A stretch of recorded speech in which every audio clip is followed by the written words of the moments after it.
ನಮೋ ವೆಂಕಟೇಶಾಯ. ಕಲ್ಯಾಣಾದ್ಭುತಗಾತ್ರಾಯ ಕಾಮಿತಾರ್ಥಪ್ರದಾಯಿನೇ ಶ್ರೀಮದ್ವೆಂಕಟನಾಥಾಯ ಶ್ರೀನಿವಾಸಾಯ ತೇ ನಮಃ. ತಿರುಮಲ ತಿರುಪತಿ ದೇವಸ್ಥಾನ ಶ್ರೀ ವೆಂಕಟೇಶ್ವರ ಕನ್ನಡ ಭಕ್ತಿ ವಾಹಿನಿ ಒಂದು ಅದ್ಭುತವಾದ ಕೆಲಸಗಳಲ್ಲಿ ಭಗವದ್ಗೀತಾ ಪಠನಂ, ಶ್ರವಣಂ, ಪ್ರವಚನ ಕಾರ್ಯಕ್ರಮ ಯಾವುದು ಹಮ್ಮಿಕೊಂಡಿದೆ ಅದು ಇಡೀ ಕಾರ್ಯಕ್ರಮಗಳಲ್ಲೇ ಅತ್ಯದ್ಭುತವಾದ ಕಾರ್ಯಕ್ರಮ. ಅದರಲ್ಲೂ ಇವತ್ತು ನಾವು 11ನೇ ಅಧ್ಯಾಯ ವಿಶ್ವರೂಪ ಸಂದರ್ಶನ ಯೋಗಕ್ಕೆ ಇವತ್ತು ಬಂದಿದ್ದೇವೆ. ಹೇಗೆ ರಾಮಾಯಣದಲ್ಲಿ ಸುಂದರಾಕಾಂಡವು, ಮಹಾಭಾರತದಲ್ಲಿ ವಿರಾಟ ಪರ್ವವು, ಹಾಗೆ ಭಗವದ್ಗೀತೆಯಲ್ಲಿ ಕೂಡ ವಿಶ್ವರೂಪ ಸಂದರ್ಶನ ಯೋಗಕ್ಕೆ ಅಷ್ಟು ಪ್ರಾಮುಖ್ಯತೆ ಇದೆ. ಯಾಕೆ ಅಂತ ಹೇಳ್ತೀರಾ? ನೋಡಿರ್ತೀರಿ, ಭಗವದ್ಗೀತೆ ಹೇಗೆ ಶುರುವಾಯಿತು ಅಂದರೆ ಮಹಾಭಾರತದಲ್ಲಿ 3 ಉಪದೇಶಗಳುಂಟು. ಮೊದಲನೆಯದು ವಿದುರ ನೀತಿ ಅಂತ ಒಂದು, ಎರಡನೆಯದು ಅರ್ಜುನ ಶ್ರೀಕೃಷ್ಣ ಸಂವಾದ ರೂಪದಲ್ಲಿ ಜಗತ್ತಿಗೆ ಉಪದೇಶ ರೂಪಾತ್ಮಕವಾಗಿ ಬಂದಿರುವ ಶ್ರೀಮದ್ ಭಗವದ್ಗೀತೆ, ಮೂರನೆಯದು ಭೀಷ್ಮ ಪರ್ವದಲ್ಲಿ ಶ್ರೀ ವಿಷ್ಣು ಸಹಸ್ರನಾಮ ಪಾರಾಯಣ ಆಗ್ಬೋದು, ವಿಷ್ಣು ಸಹಸ್ರನಾಮ. ಆದರೆ ಇವತ್ತಿನ ವಿಶ್ವರೂಪ ಸಂದರ್ಶನ ಯೋಗ 11ನೇ ಅಧ್ಯಾಯಕ್ಕೆ ಅಷ್ಟು ಪ್ರಾಮುಖ್ಯತೆ ಹೇಗೆ ಬಂತು ಅಂತ ತಿಳ್ಕೊಳ್ಳೋದಾದರೆ, ನೀವೆಲ್ಲರೂ ಕೂಡ ನೋಡಿರ್ತೀರಿ, ಮೊದಲನೇ ಅಧ್ಯಾಯದಲ್ಲಿ ಅರ್ಜುನ ಯುದ್ಧ ಮಾಡೋಕ್ಕಿಂತ ಬಂದು ಯುದ್ಧ ಕ್ಷೇತ್ರಕ್ಕೆ ಬಂದು ಕೈರ್ಮಯಾ ಸಹ ಯೋದ್ಧವ್ಯಂ, ಯಾರ ಜೊತೆ ನಾನು ಯುದ್ಧ ಮಾಡಬೇಕೆಂಬ ಉದ್ದೇಶದಿಂದಲೇ ಬಂದು ಕೂಡ ಶೋಕ ಮೋಹಗಳಿಗೆ ಒಳಗಾಗಿ ನಮ್ಮ ಬಾಂಧವರು ಅಥವಾ ಗುರುಗಳು ಅಥವಾ ಎಲ್ಲ ಹಿರಿಯರು ಇದ್ದಾರೆ, ಅವರೆಲ್ಲರಿಗೂ ಕೂಡ ನಾನು ಸಾಯಿಸಲು ಅಥವಾ ಅವ್ರ ಮೇಲೆ ಶಸ್ತ್ರವನ್ನು ಎತ್ತಲು ನಾನು ಸಿದ್ಧನಾಗಿಲ್ಲ ಅಂತ ಕ್ಲೈಬ್ಯಂ ಆಸ್ಮಗಮಃ ಪಾರ್ಥ, ಈ ಥರ ನಾನು ಯುದ್ಧ ಮಾಡಲ್ಲ ಅಂತ ಹೇಳಿದ ತಕ್ಷಣ ಶ್ರೀಕೃಷ್ಣ ಪರಮಾತ್ಮ ಅವ್ರಿಗೆ ಕ್ಲೀಬತ್ವವನ್ನು ಬಿಡು ಅರ್ಜುನ ಅಂತ ಹೇಳಿ 2ನೇ ಅಧ್ಯಾಯದಲ್ಲಿ ಆತ್ಮತತ್ವವನ್ನು, ಆತ್ಮಸ್ವರೂಪವನ್ನು ನೈನಂ ಛಿಂದಂತಿ ಶಸ್ತ್ರಾಣಿ ಎಂಬ ಕೆಲವು ಶ್ಲೋಕಗಳಿಂದ ಈ ಶರೀರವು ಜಾತಸ್ಯ ಹಿ ಧ್ರುವೋ ಮೃತ್ಯು, ಹುಟ್ಟಿರುವುದು ಸಾಯಲೇಬೇಕು, ಅದರಲ್ಲಿರುವ ಆತ್ಮ ಮಾತ್ರ ನಿತ್ಯವು, ಅದೇ ನಾನು ಆಗಿದ್ದೇನೆ ಅಂತ ಶ್ರೀಕೃಷ್ಣ ಪರಮಾತ್ಮ ಆತ್ಮತತ್ವವನ್ನು, ಸ್ಥಿತಪ್ರಜ್ಞ ಲಕ್ಷಣಗಳನ್ನು ಅತ್ಯದ್ಭುತವಾಗಿ ವರ್ಣಿಸಿದ್ದಾರೆ. ತದನಂತರ ಕರ್ಮಯೋಗದಲ್ಲಿ ಕರ್ಮವನ್ನು ಮಾಡು, ಯಾಕೆಂದರೆ ನಿಮ್ಮೆಲ್ಲರೂ ಕೂಡ ಗೊತ್ತಿದೆ, ಕರ್ಮ ಮಾಡಬೇಕು, ಅದಕ್ಕೆ ಬರುವಂತಹ ಫಲವನ್ನು ನಾವು ಅಪೇಕ್ಷೆ ಇಲ್ಲದೆ ನಿಷ್ಕಾಮ ಕರ್ಮ ಮಾಡಬೇಕೆಂಬ ಕರ್ಮ ಸಿದ್ಧಾಂತವನ್ನು ಕೂಡ ಹೇಳಿ, ಕೊನೆಗೆ ಜ್ಞಾನಯೋಗದಲ್ಲಿ, ಆತ್ಮ ಸಂಯಮ ಯೋಗ ಧ್ಯಾನ ಯೋಗದಲ್ಲಿ ಧ್ಯಾನ ಹೇಗೆ ಮಾಡಬೇಕು, ನಮ್ಮ ಅಂತಃಕರಣವನ್ನು ಹೇಗೆ ನಮ್ಮ ಕಂಟ್ರೋಲಲ್ಲಿ ಇಟ್ಕೋಬೇಕು ಎಂಬ ಒಂದು ಅರ್ಥದಲ್ಲಿ ಆತ್ಮ ಸಂಯಮ ಯೋಗ, ಜ್ಞಾನ ವಿಜ್ಞಾನ ಯೋಗ, ಜ್ಞಾನ ವಿಜ್ಞಾನ, ಹಾಗೆ ಅಕ್ಷರ ಪರಬ್ರಹ್ಮ ಯೋಗ, ರಾಜವಿದ್ಯಾ ರಾಜಗುಹ್ಯ ಯೋಗ, ಇದೆಲ್ಲ ಕೂಡ ಶ್ರೀಕೃಷ್ಣ ಪರಮಾತ್ಮ ಕೇವಲ ಅರ್ಜುನನ ಶೋಕ ಮೋಹ ಈ ಎರಡು ಕೂಡ ಸ್ವಬಾಂಧವರನ್ನು ನೋಡಿ ಹೇಗೆ ಶೋಕ ಮೋಹಗಳಿಗೆ ಒಳಗಾಗಿದ್ದಾರೆ ಅದನ್ನು ದೂರ ಮಾಡಬೇಕು ಎಂಬ ಉದ್ದೇಶದಿಂದ ಈ ಪ್ರಪಂಚ ಎಲ್ಲೆಡೆ ಕೂಡ ನಾನೇ ಇದ್ದೀನಿ, ಆ ಸಮಸ್ತ ವಿಶ್ವವು ಕೂಡ ನನ್ನಲ್ಲೇ ಅಂತರ್ಲೀನವಾಗಿದೆ ಎಂದು ಹೇಳಿದರೂ ಕೂಡ ಶ್ರೀಕೃಷ್ಣ ಪರಮಾತ್ಮ ಸಾಕ್ಷಾತ್ತು ಶ್ರೀಮನ್ನಾರಾಯಣ ಸ್ವರೂಪವೇ ಎಂದು ತಿಳಿಯದೆ ಈ ವಿಶ್ವರೂಪ ಸಂದರ್ಶನ ಯೋಗದಲ್ಲಿ ಕೂಡ ಬರುತ್ತೆ. ನಾನು ಅರ್ಜುನ ತಿಳ್ಕೊಂಡು ಆಮೇಲೆ ಸಾಕ್ಷಾತ್ತು ಶ್ರೀಮನ್ನಾರಾಯಣನೇ ಬಂದು ನನಗೆ ಉಪದೇಶ ಮಾಡಿದ್ದಾರೆ, ಅಥವಾ ನನ್ನ ಪಕ್ಕದಲ್ಲಿ ಒಬ್ಬ ಸ್ನೇಹಿತನಾಗಿ ಒಬ್ಬ ಗೆಳೆಯನಾಗಿ ಬಂದು ನನಗೆ ಉಪದೇಶ ಮಾಡಿದ್ದಾರೆ ಎಂದು ತಿಳ್ಕೊಳ್ಳದೆ ಹೇ ಕೃಷ್ಣ ಹೇ ಸಖೇತಿ ಅಂತ ಬರುತ್ತೆ ಈ ಅಧ್ಯಾಯದಲ್ಲಿ. ಅಂತಹ ಒಂದು ನಾನೇ ಆಗಿದ್ದೀನಿ ಅಂತ ಶ್ರೀಕೃಷ್ಣ ಪರಮಾತ್ಮನೇ ಹೇಳಿದರೂ ಕೂಡ ಅರ್ಜುನ ನಂಬಿಲ್ಲ. ಅದಕ್ಕೆ ಈ ಕಾಲದಲ್ಲೂ ಕೂಡ ನಾವು ನೋಡ್ತೇವೆ, ಯಾವುದೇ ಒಂದು ನಾನಿದ್ದೀನಿ ಅಂತ ಹೇಳಿದ್ರೆ ನಂಬಲ್ಲ, ಅದಕ್ಕೆ ಪ್ರೂಫ್ ಕೇಳ್ತಾರೆ. ಆ ಪ್ರೂಫೇ ವಿಶ್ವರೂಪ ಸಂದರ್ಶನ ಯೋಗ.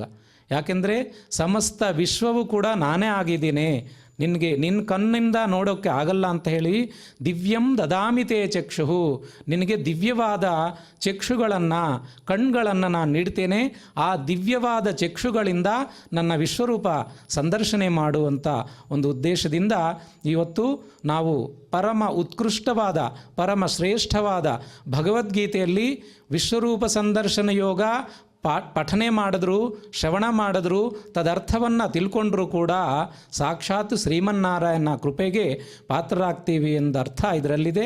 ನಾವೆಲ್ಲರೂ ಕೂಡ ನಿಜವಾಗಿ ಧನ್ಯರಾಗಿದ್ದೀವಿ. ಮನೆಗಳಲ್ಲೇ ಇದ್ದು ತಮ್ಮ ಮನದಲ್ಲಿ ಆ ಶ್ರೀಮನ್ನಾರಾಯಣ ಶ್ರೀಕೃಷ್ಣ ಪರಮಾತ್ಮನನ್ನು ಧ್ಯಾನಿಸಿಕೊಂಡು ಇವತ್ತು ಈ ವಿಶ್ವರೂಪ ಸಂದರ್ಶನ ಯೋಗವನ್ನು ಪಾರಾಯಣವನ್ನು ಮಾಡೋಣ. ಯಾವುದೇ ಒಂದು ಕಾರ್ಯಕ್ರಮಕ್ಕೆ ಮುಂಚೆ ಗುರುಗಳನ್ನು ನೆನಪಿಸಿಕೊಂಡು, ಯಾಕೆಂದರೆ ಗುರುಗಳ ಧ್ಯಾನವನ್ನು ಪ್ರಾರ್ಥನೆಯನ್ನು ಮಾಡಿ ತದನಂತರ ಪಾರಾಯಣಕ್ಕೆ ನಾವು ಹೋಗೋಣ ಅಂತ ಹೇಳಿ ತಾವೆಲ್ಲರೂ ಕೂಡ ಸಾವಧಾನವಾಗಿ ಗುರು ಪ್ರಾರ್ಥನೆಯನ್ನು ಮಾಡಿ ಈಗ ನಾವೆಲ್ಲರೂ ಕೂಡ ಒಟ್ಟಿಗೆ ಗುರುಗಳ ಪ್ರಾರ್ಥನೆಯನ್ನು ಮಾಡೋಣ. ಸಮಾಶ್ರಯೇತ್ ಗುರುಂ ಭಕ್ತ್ಯಾ ಸಮಾಶ್ರಯೇತ್ ಗುರುಂ ಭಕ್ತ್ಯಾ ಮಹಾವಿಶ್ವಾಸಪೂರ್ವಕಂ ಮಹಾವಿಶ್ವಾಸಪೂರ್ವಕಂ ನಿಕ್ಷಿಪೇತ್ ಸರ್ವಭಾರಾಂಶ್ಚ ನಿಕ್ಷಿಪೇತ್ ಸರ್ವಭಾರಾಂಶ್ಚ ಗುರೋ ಶ್ರೀಪಾದಪಂಕಜೇ ಗುರೋ ಶ್ರೀಪಾದಪಂಕಜೇ. ಶ್ರೀ ಶ್ರೀನಿವಾಸ ಸ್ವಾಮಿಗಳ ಇವತ್ತು ಒಂದು ಅವರ ಅನುಗ್ರಹದಿಂದನೇ ನಾವೆಲ್ಲರೂ ಕೂಡ ಈ ಭಗವದ್ಗೀತಾ ಪಾರಾಯಣಕ್ಕೆ ಬಂದಿದ್ದೇವೆ. ಅದರಿಂದ ಶ್ರೀನಿವಾಸ ದೇವರ ಚರಣಾರವಿಂದಗಳಿಗೆ ಒಂದು ಪ್ರಾರ್ಥನಾ ರೂಪದಲ್ಲಿ ನಾವೆಲ್ಲರೂ ಕೂಡ ಬೇಡಿಕೊಳ್ಳೋಣ ಅಂಥೇಳಿ ಎಲ್ಲರೂ ಒಟ್ಟಿಗೆ ಜೋರಾಗಿ ಶ್ರೀನಿವಾಸ ದೇವರ ಪ್ರಾರ್ಥನೆಯನ್ನು ಮಾಡಿ. ಆನಂದ ಜ್ಞಾನದಂ ವಿಷ್ಣುಂ ಆನಂದ ಜ್ಞಾನದಂ ವಿಷ್ಣುಂ ಆನಂದಮಯ ನಾಮಕಂ ಆನಂದಮಯ ನಾಮಕಂ ಆನಂದೇನ ದದರ್ಶಾಥ ಆನಂದೇನ ದದರ್ಶಾಥ ಆನಂದ ನಿಲಯಾಲಯೇ. ಆನಂದ ನಿಲಯಾಲಯೇ. ಈಗ ಪಾರಾಯಣಕ್ಕೆ ಸಂಕಲ್ಪವನ್ನು ಮಾಡಿ ನಾವು ಪಾರಾಯಣಕ್ಕೆ ಹೆಜ್ಜೆ ಹಾಕೋಣ ಅಂತ ಹೇಳಿ ಎಲ್ಲರೂ ಕೂಡ ತಮ್ಮ ಮನದಲ್ಲಿ ಈ ಪಾರಾಯಣದಿಂದ ನನಗೆ ಶುಭ ಉಂಟಾಗಲಿ ಅಂಥೇಳಿ ಈ ಸಂಕಲ್ಪವನ್ನು ಮಾಡೋಣ.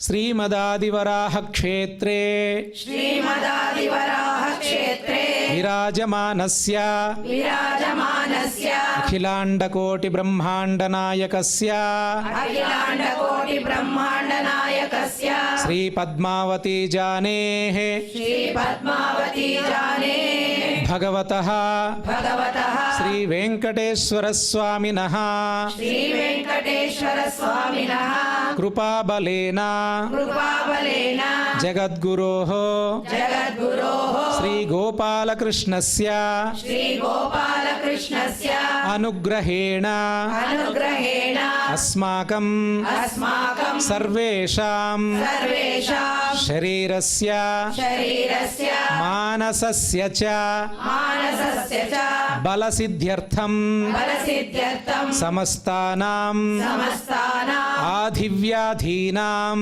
ಆದಿವ್ಯಾಧೀನಾಂ ನಿವಾರಣಾರ್ಥಂ ನಿವಾರಣಾರ್ಥಂ ಸರ್ವಯಜ್ಞಫಲಪ್ರಾಪ್ತ್ಯರ್ಥಂ ಸರ್ವಯಜ್ಞಫಲಪ್ರಾಪ್ತ್ಯರ್ಥಂ ಸರ್ವಾಸಾಂ ಸಂಪದಾಂ ಸರ್ವಾಸಾಂ ಸಂಪದಾಂ ಪ್ರಾಪ್ತ್ಯರ್ಥಂ ಪ್ರಾಪ್ತ್ಯರ್ಥಂ ವಿದ್ಯಾರ್ಥಿನಾಂ ವಿದ್ಯಾರ್ಥಿನಾಂ ಬುದ್ಧಿಶಕ್ತಿವೃದ್ಧಿದ್ವಾರಾ ಬುದ್ಧಿಶಕ್ತಿವೃದ್ಧಿದ್ವಾರಾ ಪರೀಕ್ಷಾಸು ಪರೀಕ್ಷಾಸು ಉತ್ತೀರ್ಣತಾಸಿದ್ಧ್ಯರ್ಥಂ ಉತ್ತೀರ್ಣತಾ ಸಿದ್ಧ್ಯರ್ಥಂ ಅಧಿಕಾರಿಣಾಂ ಅಧಿಕಾರಿಣಾಂ ಸ್ವಸ್ವವಿಧಿ ಸ್ವಸ್ವವಿಧಿ ನಿರ್ವಹಣ ನಿರ್ವಹಣ ಕೌಶಲಸಿದ್ಧ್ಯರ್ಥಂ ಕೌಶಲ ಸಿದ್ಧ್ಯರ್ಥಂ ಸಮಸ್ತ ಪಾಪಕ್ಷಯಾರ್ಥಂ ಸಮಸ್ತ ಪಾಪಕ್ಷಯಾರ್ಥಂ ಜ್ಞಾನಭಕ್ತಿ ವೈರಾಗ್ಯ ಸಿದ್ಧ್ಯರ್ಥಂ ಜ್ಞಾನ ಭಕ್ತಿ ವೈರಾಗ್ಯ ಸಿದ್ಧ್ಯರ್ಥಂ ಶ್ರೀ ಗೋಪಾಲಕೃಷ್ಣ ಪ್ರೇರಣೆಯ ಶ್ರೀ ಗೋಪಾಲಕೃಷ್ಣ ಪ್ರೇರಣೆಯ ಶ್ರೀ ಗೋಪಾಲಕೃಷ್ಣ ಪ್ರೀತ್ಯರ್ಥಂ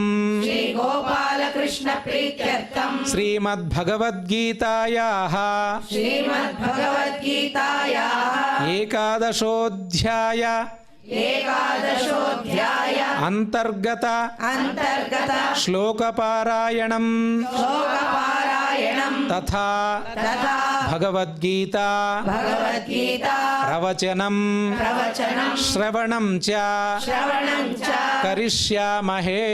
ಕರಿಷ್ಯಾಮಹೇ. ಗೀತಾ ಆಚಾರ್ಯರಾಗಿರುವಂತಹ ಶ್ರೀಕೃಷ್ಣ ಪರಮಾತ್ಮರ ಒಂದು ಪ್ರಾರ್ಥನೆಯನ್ನು ಮಾಡೋಣ.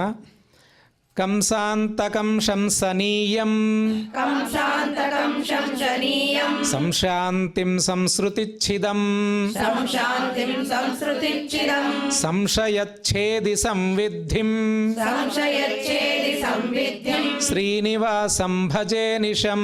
ಶ್ರೀನಿವಾಸಂ ಭಜೆ ನಿಶಂ. ಹಾಗೆ ಭಗವದ್ಗೀತೆಯ ಪ್ರಾರ್ಥನೆಯನ್ನು ಕೂಡ ಈಗ ಮಾಡೋಣ. ಶಾಸ್ತ್ರೇಷು ಭಾರತಂ ಸಾರಂ ಶಾಸ್ತ್ರೇಷು ಭಾರತಂ ಸಾರಂ ತತ್ರ ನಾಮ ಸಹಸ್ರಕಂ ತತ್ರ ನಾಮ ಸಹಸ್ರಕಂ ವೈಷ್ಣವಂ ಕೃಷ್ಣ ಗೀತಾ ಚ ವೈಷ್ಣವಂ ಕೃಷ್ಣ ಗೀತಾ ಚ ತಜ್ಞಾನಾತ್ ಮುಚ್ಯತೇಂಜಸಾ. ತಜ್ಞಾನಾತ್ ಮುಚ್ಯತೇಂಜಸಾ. ಇದುವರೆಗೆ ಹಿಂದೆ ಹೇಳೋ ಪ್ರಕಾರ ಸಮಸ್ತ ವಿಶ್ವಕ್ಕೆ ವೇದ ಇತಿಹಾಸವನ್ನು ನೀಡಿರುವಂತಹ ವೇದವ್ಯಾಸರ ಪ್ರಾರ್ಥನೆಯನ್ನು ಒಟ್ಟಿಗೆ ನಾವೆಲ್ಲರೂ ಕೂಡ ಜೋರಾಗಿ ಮನಸ್ಸಿಂದ ತ್ರಿಕರಣ ಶುದ್ಧಿಯಾಗಿ ಮಾಡೋಣ.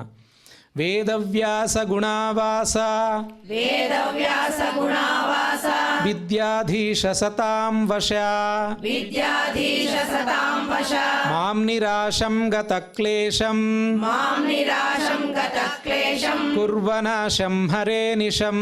ಕುರ್ವನಾಶಂ ಹರೇ ನಿಶಂ. ಈಗ ಪರಮ ಉತ್ಕೃಷ್ಟವಾದ ತತ್ವ ಇದೆ. ಆ ತತ್ವವನ್ನು ನಾವೆಲ್ಲರೂ ಕೂಡ ಸಾವಧಾನವಾಗಿ ಈಗ ಕೇಳೋಣ. ಶ್ರೀ ಗುರುಭ್ಯೋ ನಮಃ ಪರಮಗುರುಭ್ಯೋ ನಮಃ ಪೂರ್ವಗುರುಭ್ಯೋ ನಮಃ. ಶ್ರೀಮದಾನಂದತೀರ್ಥ ಭಗವತ್ಪಾದಾಚಾರ್ಯ ಗುರುಭ್ಯೋ ನಮಃ. ಶ್ರೀ ವೇದವ್ಯಾಸಾಯ ನಮಃ. ಭಗವದ್ಗೀತೆಯ 11ನೇ ಅಧ್ಯಾಯದಲ್ಲಿ 18ನೆಯ ಶ್ಲೋಕದ ವ್ಯಾಖ್ಯಾನವನ್ನು ಇವತ್ತಿನ ದಿನ ನಾವು ಭಗವಂತನಿಗೆ ಸಮರ್ಪಣೆ ಮಾಡ್ತಾ ಇದ್ದೇವೆ. ಅರ್ಜುನ ಭಗವಂತನ ವಿಶ್ವರೂಪವನ್ನು ನೋಡ್ತಾ ಇದ್ದಾನೆ. ದಿವ್ಯ ಚಕ್ಷುಸ್ಸನ್ನು ಭಗವಂತ ಕರುಣೆ ಮಾಡಿದ. ಆದ್ದರಿಂದ ಅರ್ಜುನ ತನ್ನ ಎದುರಿಗೆ ಕಾಣ್ತಾ ಇದೆ, ಪ್ರತ್ಯಕ್ಷವಾಗಿ ನೋಡ್ತಾ ಇದ್ದಾನೆ. ನೋಡ್ತಾ ಇರುವಂಥ ರೂಪವನ್ನು ನೋಡಿ ಹೇಳ್ತಾ ಇದ್ದಾನೆ, ಕಿರೀಟಿನಂ ಗದಿನಂ ಚಕ್ರಿಣಂಚ ತೇಜೋರಾಶಿಂ ಸರ್ವತೋ ದೀಪ್ತಿಮಂತಂ ಪಶ್ಯಾಮಿ ತ್ವಾಂ ದುರ್ನಿರೀಕ್ಷ್ಯಂ ಸಮಂತಾತ್ ದೀಪ್ತಾನಲಾರ್ಕದ್ಯುತಿಮಪ್ರಮೇಯಂ ಅಂತ ಆ ರೀತಿಯಾಗಿ ಭಗವಂತನ ರೂಪವನ್ನು ಕಂಡು ವರ್ಣನೆಯನ್ನು ಮಾಡಿದ್ದ. ಕಿರೀಟಿನಂ ಗದಿನಂ ಚಕ್ರಿಣಂಚ ಅಂತಂದಾಗ ಹಾಗಾಗೂ ಭಾವಿಸ್ಕೋಬೋದು. ಬೇಕಾರೆ ಒಂದೇ ರೂಪದಲ್ಲಿ ಕಿರೀಟ, ಗದಾ, ಚಕ್ರ, ಶಂಖ ಇದನ್ನೆಲ್ಲ ಧಾರಣೆ ಮಾಡಿದ್ದ ಅಂತಲೂ ಅನ್ಕೋಬೋದು. ಅಥವಾ ಬರೀ ಕಿರೀಟವನ್ನು ಮಾತ್ರ ಧಾರಣೆ ಮಾಡಿದ ಒಂದು ರೂಪವನ್ನು ನೋಡಿರ್ಬೋದು. ದೊಡ್ಡ ಗದೆಯನ್ನೇ ಹಿಡ್ಕೊಂಡು ತಿರುಗಿಸ್ತಾ ಇರುವಂಥ ಭಗವಂತನ ಮತ್ತೊಂದು ರೂಪವನ್ನು ಕಂಡಿರ್ಬೋದು. ಚಕ್ರವನ್ನು ಭಗವಂತ ಕೈಯಲ್ಲಿ ಧಾರಣೆ ಮಾಡಿ ಓಡಾಡ್ತಾ ಇರುವಂಥ ರೂಪವನ್ನು ಕಂಡಿರ್ಬೋದು. ಆದ್ದರಿಂದ ಪ್ರತ್ಯೇಕವಾದ ರೂಪಗಳಿದು ಅಂತಂದರೂ ತಪ್ಪಿಲ್ಲ. ಯಾಕೆಂದರೆ ಪ್ರತ್ಯೇಕವಾಗಿ ಕಿರೀಟಿನಂ ಗದಿನಂ ಅಂತ, ಗದಾಯುಕ್ತಂ ಕಿರೀಟಯುಕ್ತಂ ಅಂತ ಪ್ರತ್ಯೇಕವಾಗಿ ಹೇಳಿದ್ದಾರೆ. ಒಂದೇ ರೂಪದಲ್ಲಿ ಇದೆಲ್ಲ ಇದ್ದರೂ ತಪ್ಪಿಲ್ಲ. ಅನಂತರದಲ್ಲಿ ಪ್ರತ್ಯೇಕವಾಗಿ ಒಂದೊಂದೇ ಆಯುಧಗಳನ್ನು ಹಿಡ್ಕೊಂಡು ಓಡಾಡ್ತಾ ಇರೋವಂಥ ಭಗವಂತನ ರೂಪಗಳು ಇರ್ಬೋದು. ಆದ್ದರಿಂದ ಪಶ್ಯಾಮಿ ತ್ವಾಂ ದುರ್ನಿರೀಕ್ಷಂ ಸಮಂತಾತ್ ಅಂದ. ಅಂತೂ ಒಂದು ದೃಷ್ಟಿಯಲ್ಲಿ ಇದನ್ನು ನಿರೀಕ್ಷಣೆ ಮಾಡಲಿಕ್ಕೆ ಆಗೋಲ್ಲ ಅಂತಂದ. ಎಲ್ಲ ಕಡೆಯಲ್ಲಿ ಎಷ್ಟೊಂದು ರೂಪಗಳು. ಗದೆಯನ್ನು ಹಿಡಿದು ಬರ್ತಿರುವ ಭಗವಂತನ ರೂಪ ತುಂಬ ಚೆನ್ನಾಗಿದೆ ಅಂತ ನೋಡ್ತಾ ಇದ್ದರೆ ಕಿರೀಟವನ್ನು ಹಾಕ್ಕೊಂಡಿರುವಂಥ ರೂಪವನ್ನು ನೋಡ್ದ. ಚಕ್ರವನ್ನು ಧಾರಣೆ ಮಾಡಿ ಮುನ್ನುಗ್ಗುತ್ತಿರುವಂಥ ಭಗವಂತನ ರೂಪವನ್ನು ನೋಡ್ತಾ ಇದ್ದಾನೆ. ಹೀಗೆ ಎಲ್ಲ ರೂಪಗಳು ಕೂಡ ಅತ್ಯಂತ ಸುಂದರವಾದ ರೂಪಗಳು, ಭಾರೀ ಒಂದು ದೃಷ್ಟಿಯಲ್ಲಿ ಭಯಂಕರವಾದ ರೂಪಗಳು ಹೌದಿದು. ಆನಂತರ ಅರ್ಜುನ ಅದೇ ಕೃಷ್ಣನನ್ನು ನೋಡ್ತಾ ಇದ್ದಾನೆ, ವಿಶ್ವರೂಪವನ್ನು ತೋರಿಸಿದ ಕೃಷ್ಣನನ್ನು. ಆಗ ಅವನ ಮನಸ್ಸಿಗಂತೂ ತ್ವಮಕ್ಷರಂ ಪರಮಂ ವೇದಿತವ್ಯಂ ಅಂತ ಒಂದು ಸಿದ್ಧಾಂತವನ್ನು ಮಂಡಿಸಿದವಾಗ ಏನು ಎಲ್ಲ ಕಡೆ ನಿಂದೆ ರೂಪಗಳು, ಏನೇನು ಆಯುಧಗಳು, ಏನೇನು ಬಾಹುಗಳು, ನಿನ್ನ ಶಿರಸ್ಸುಗಳು ಇಡೀ ಜಗತ್ತನ್ನು ವ್ಯಾಪಿಸ್ಕೊಂಡಿದೆ, ನಿನ್ನ ಒಂದೊಂದು ರೂಪಗಳು ಅನಂತ ರೂಪಗಳಿದೆ. ಎಲ್ಲವನ್ನು ನೋಡಿ ಅರ್ಜುನ ಅಂದ ತ್ವಂ ಅಕ್ಷರಂ ಅಂದ ಕೂಡಲೇ. ಕೃಷ್ಣ ನೀನು ನಿಜವಾಗಲೂ ಅಕ್ಷರ ಅಂದ. ತ್ವಮಕ್ಷರಂ ಪರಮಂ ವೇದಿತವ್ಯಂ ತ್ವಮಸ್ಯ ವಿಶ್ವಸ್ಯ ಪರಂ ನಿಧಾನಂ ತ್ವಂ ಅವ್ಯಯಃ ಶಾಶ್ವತ ಧರ್ಮಗೋಪ್ತಾ ಸನಾತನಸ್ತ್ವಂ ಪುರುಷೋ ಮತೋ ಮೇ ಅಂದ. ಮೇ ಮತಃ ಸನಾತನಃ ತ್ವಂ ಪುರುಷಃ ಇತಿ ಮೇ ಮತಃ. ನನ್ನ ಅಭಿಪ್ರಾಯ ಹೇಳ್ತಾ ಇದ್ದೀನೀಗ. ನನ್ನ ಅಭಿಪ್ರಾಯ ಹೇಳುವುದರ ಹಿಂದಿರುವ ಪ್ರಮಾಣ ಯಾವುದು ಗೊತ್ತಾ? ಅದು ಪ್ರತ್ಯಕ್ಷ ಪ್ರಮಾಣ. ಎದುರಿಗೆ ನೋಡಿ, ಭಗವಂತನ ರೂಪವನ್ನು ನೋಡಿ ನಾನು ಹೇಳ್ತಾ ಇದ್ದೇನೆ. ಏನು ಭಗವಂತನ ರೂಪ ಹೇಗಿದೆ ಅಂದರೆ, ಅವನನ್ನು ಕುರಿತು ಅರ್ಜುನ ಹೇಳಿದ್ದು ತ್ವಂ ಅಕ್ಷರಂ ಅಂದ. ನೀನು ಅಕ್ಷರ, ನೀನು ನಕ್ಷರತೀತಿ ಅಕ್ಷರಂ ಅಂತಂದರು. ಕ್ಷರಣ ಇಲ್ಲ ಭಗವಂತನಿಗೆ. ಕ್ಷರ ವಿನಾಶ ಸಂತತಿ ದಾನಯೋಹೋ ಅಂತ ವರ್ಬದು ಧಾತು. ಆ ಧಾತುವಿನಿಂದ ನಿಷ್ಪನ್ನವಾದದ್ದು ಅಕ್ಷರಂ ಅಂತ ಇಟ್ಕೊಂಡ್ರೆ ಆವಾಗ ಅಕ್ಷರ ಅಂತನ್ನೋ ಶಬ್ದಕ್ಕೆ ನಕ್ಷರತಿ ಇತಿ ಅಕ್ಷರಂ. ಭಗವಂತನಿಗೆ ಎಂದೆಂದೂ ನಾಶವಿಲ್ಲ, ಆದ್ದರಿಂದ ಅವನು ಅಕ್ಷರ. ಹಿಂದೂ ಎಲ್ಲ ಆಲೋಚನೆ ಮಾಡಿದ್ವಿ, ಅನೇಕ ಬಾರಿ ಕೇಳಿದ್ವಿ. ಅಕ್ಷರ ಅಂದರೆ ಒಬ್ಬ ವ್ಯಕ್ತಿಗೆ ನಾಶ ಅಂದರೆ ಅದು 4 ರೀತಿಯಾದ ನಾಶಗಳನ್ನು ಶಾಸ್ತ್ರ ಗುರುತಿಸಿದೆ. ಅನಿತ್ಯತ್ವಂ ದೇಹಹಾನಿ ದುಃಖಪ್ರಾಪ್ತಿರಪೂರ್ಣತ ನಾಶಶ್ಚತುರ್ವಿಧ ಪ್ರೋಕ್ತಃ ತದಭಾವೋ ಹರೇಸ್ಸದಾ.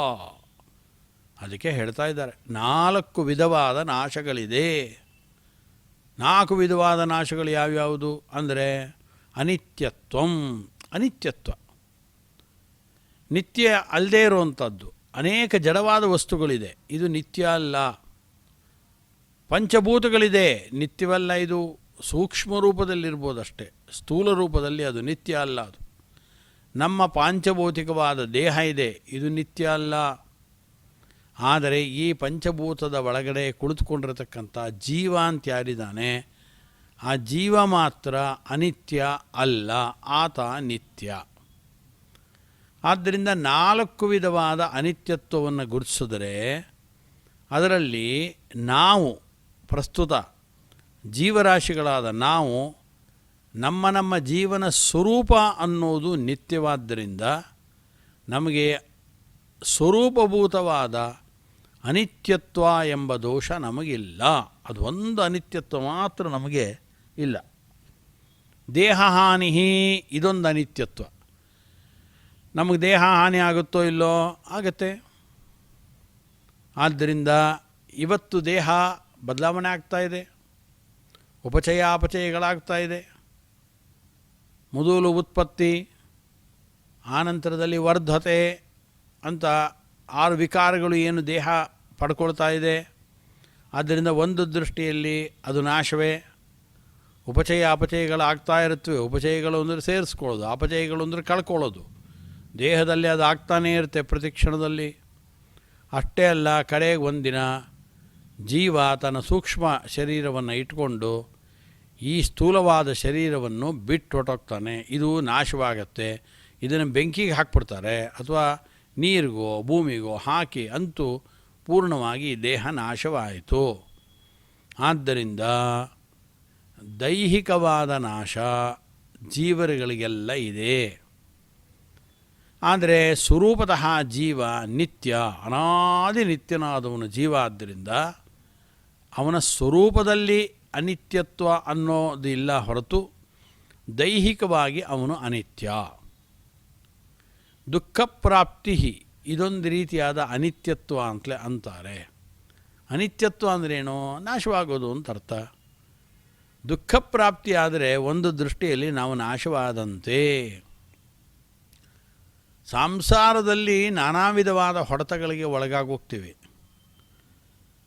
ಕೆಲವೊಮ್ಮೆ ಏನಾಗುತ್ತೆ ಅಂದರೆ ಎಂಥ ಹೊಡೆತಗಳಿಗೆ ಆ ವ್ಯಕ್ತಿಗಳು ಒಳಗಾಗಿರ್ತಾರೆ ಅಂದರೆ ಅವನ ಜೀವನದಲ್ಲಿ ಇನ್ನು ಮೇಲೆ ಏಳಲೇಬಾರದು ಆ ರೀತಿಯಾದ ಪೆಟ್ಟನ್ನು ಆತ ತಿಂದಿರ್ತಾನೆ.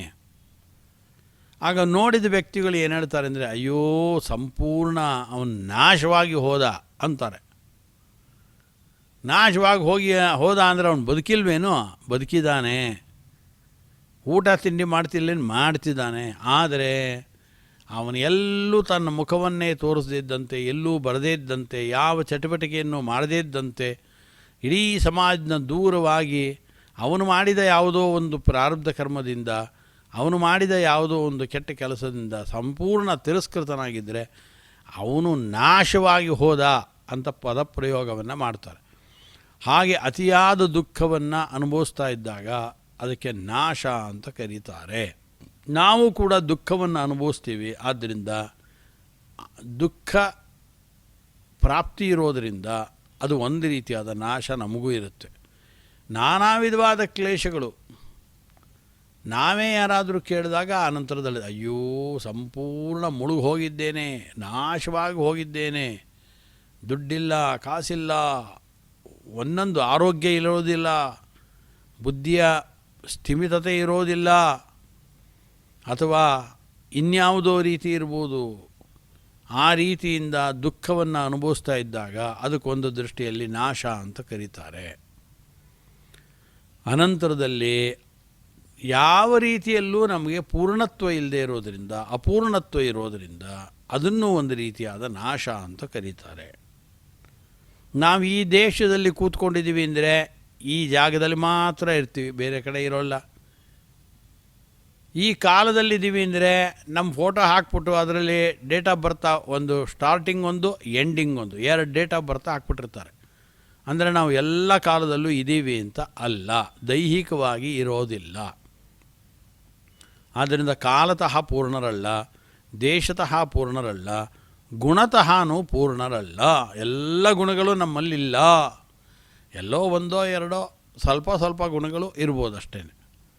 ಆದ್ದರಿಂದ ಈ 4 ವಿಧವಾದ ನಾಶಗಳಲ್ಲಿ 3 ವಿಧವಾದ ನಾಶಗಳಿಗೆ ಒಳಪಟ್ಟಂಥವನು ಜೀವ. ಆದ್ದರಿಂದ ಅನಿತ್ಯತ್ವಂ ಅದಿಲ್ಲ, ಸ್ವರೂಪತಃ ಅನಿತ್ಯತ್ವ ಇಲ್ಲ. ದೇಹಹಾನಿ ದುಃಖ ಪ್ರಾಪ್ತಿ ಅಪೂರ್ಣತಾ ಅನ್ನೋ 3 ವಿಧವಾದಂಥ ನಾಶಕ್ಕೆ ನಾವು ಒಳಗಾಗಿದ್ದೇವೆ. ಆದರೆ ಭಗವಂತ ಹಾಗಲ್ಲ. ಅವನಲ್ಲಿ 4 ವಿಧವಾದ ನಾಶಗಳು ಭಗವಂತನಿಗೆ ಇಲ್ಲ. ಆದ್ದರಿಂದ ಅವನನ್ನು ಅಕ್ಷರ ಅಂತ ಕರೆದರು. ಅರ್ಜುನ ಅಕ್ಷರ ಅಂತ ಕರೆದ. ಯಾಕೆ ಕರೆದ? ನೋಡ್ತಾ ಇದ್ದಾನೆ, ಇವು ಎಲ್ಲ ಕಡೆ ವ್ಯಾಪ್ತವಾಗಿದೆ ಭಗವಂತನದು. ಎಲ್ಲ ವಿಧವಾದ ಗುಣಗಳಿಂದಲೂ ಪೂರ್ಣನಾಗಿದ್ದಾನೆ. ಎಲ್ಲ ದೇಶಗಳನ್ನು ನೋಡ್ತಾ ಇದ್ದಾನೆ. ಎಲ್ಲ ಕಾಲಗಳಲ್ಲೂ ಭಗವಂತ ಇರೋದನ್ನು ಅರ್ಜುನ ವಿಶ್ವರೂಪವನ್ನು ನೋಡಿದಾಗ ಗಮನಿಸ್ದ. ಆದ್ದರಿಂದ ಅವನಂದ, ಅವನಿಗೆ ಅನಿತ್ಯತ್ವ ಇಲ್ಲ. ಅವನ ದೇಹ ಹಾನಿ ಆಗುತ್ತಾ? ಇಲ್ಲ, ದೇಹ ಹಾನಿ ಆಗಲ್ಲ. ಸ್ವರೂಪಭೂತವಾದ ಜ್ಞಾನಾನಂದಮಯವಾದ ಆನಂದಮಯವಾದ ಶರೀರ ಭಗವಂತನದು, ನಾಶವಾಗಲ್ಲ ಅಂತ ಅಂದ್ಕೊಂಡ. ದುಃಖ ಪ್ರಾಪ್ತಿ, ಭಗವಂತನಿಗೆ ದುಃಖ ಇದೆಯಾ? ಅರ್ಜುನ ನೋಡ್ತಾ ಇದ್ದಾನೆ. ಅರ್ಜುನನಿಗೆ ವಿಷಾದ ಉಂಟಾಗಿತ್ತಷ್ಟೇ, ದುಃಖ ಇದೆ. ಆದರೆ ಭಗವಂತನಿಗೆ ಏನು ದುಃಖ ಇಲ್ಲ. ಅದಕ್ಕೋಸ್ಕರ ಅರ್ಜುನ ಅಷ್ಟೊಂದು ದುಃಖ ಪಟ್ಕೊಂಡು ಅಯ್ಯಯ್ಯೋ ಆಕಾಶನೇ ತನ್ನ ತಲೆ ಮೇಲೆ ಬಿದ್ದೋಗಿದೆ ಅಂತ ಒದ್ದಾಡ್ತಾ ಇದ್ದರೆ, ಆವಾಗ ಕೃಷ್ಣ ಏನು ಮಾಡ್ದ ಅಂದರೆ ಪ್ರಹಸನ್ಯವ ಭಾರತ, ಆನಂದವಾಗಿ ಮುಗುಳ್ನಗೆಯನ್ನು ಮಾಡ್ತಿದ್ದ. ಯಾಕೆ ಅಂದರೆ ಎಂದೆಂದೂ ದುಃಖದ ಸೋಂಕೆ ಇಲ್ಲದೇ ಇದ್ದಂಥವನು ಭಗವಂತ. ದುಃಖದ ಗಂಧವೂ ಅವನಿಗಿಲ್ಲ, ಯಾವ ವಿಧವಾದ ದೋಷಗಳ ಗಂಧವೂ ಇಲ್ಲ. ಅಸ್ಪೃಷ್ಟ ದೋಷ ಗಂಧಾಯ ಕಲ್ಯಾಣ ಗುಣಸಿಂಧವೇ.